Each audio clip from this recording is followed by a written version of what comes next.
এবার হৃদয়ের গভীর থেকে মনে মনে বলুন, আল্লাহ মহান, আল্লাহ মহান, আল্লাহ মহান, সর্ববিষয়ে সর্বশক্তিমান, তিনি একক ও অদ্বিতীয়, তিনি একমাত্র উপাস্য।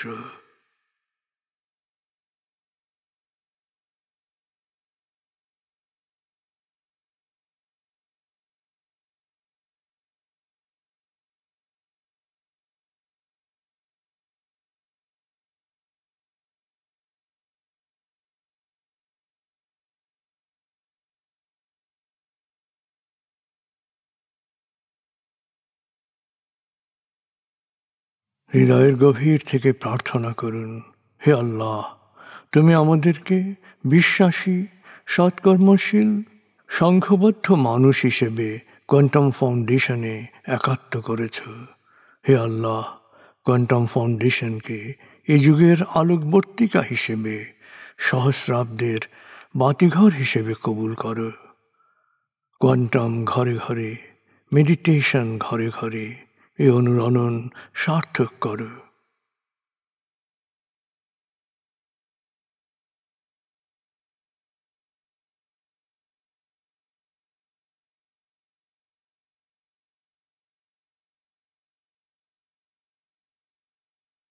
হে আল্লাহ, হে দয়াময়, হে মেহেরবান, কোয়ান্টাম ফাউন্ডেশনের সকল কার্যক্রম, শিক্ষা সেবা, শুদ্ধাচার, রক্তদান, এতিমান, প্রবীণ সেবা, চিকিৎসা সেবা, খতনা, মাতৃমঙ্গল, দাফন, কোয়ান্টাম মেথড কোর্স, এই সমস্ত কার্যক্রমকে সদকায়ে জারিয়া হিসেবে কবুল করো। এই কার্যক্রমে যারা সেবা দিয়েছেন তাদের সবার জীবনকে বরকতময়, প্রশান্তিময় করে দাও।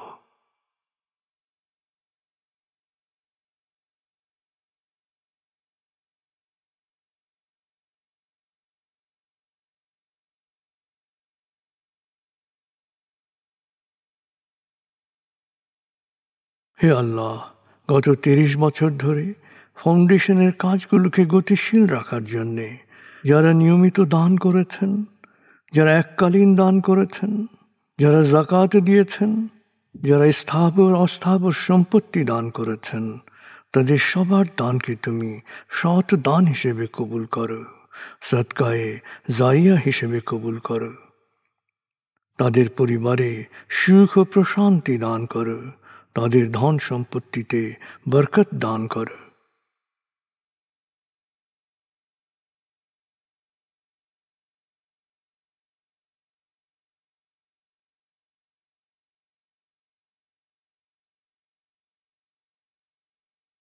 এবার দেশের জন্য দোয়া করুন, হে আল্লাহ, দেশের প্রতিটি মানুষ যেন প্রজ্ঞাপূর্ণ সিদ্ধান্ত নিয়ে নিজের কাজ সবচেয়ে ভালোভাবে করতে পারে, সবাইকে সে তৌফিক দাও।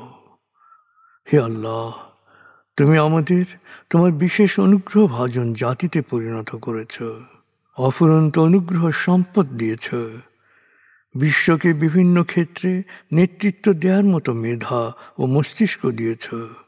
আমরা যেন ভালো মানুষ, ভালো দেশে রূপান্তরিত হতে পারি, আমাদের সেই তৌফিক দাও।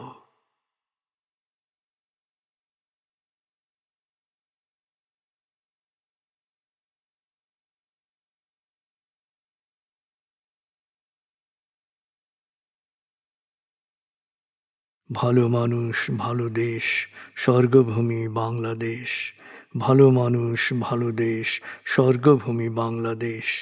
ভালো মানুষ, ভালো দেশ, স্বর্গভূমি বাংলাদেশ। দেশের জন্য প্রার্থনা করুন।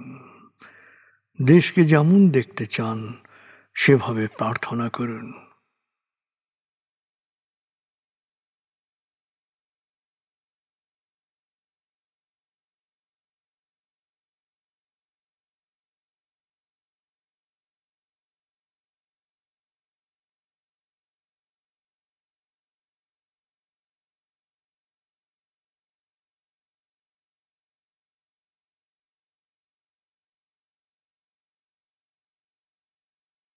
হে আল্লাহ,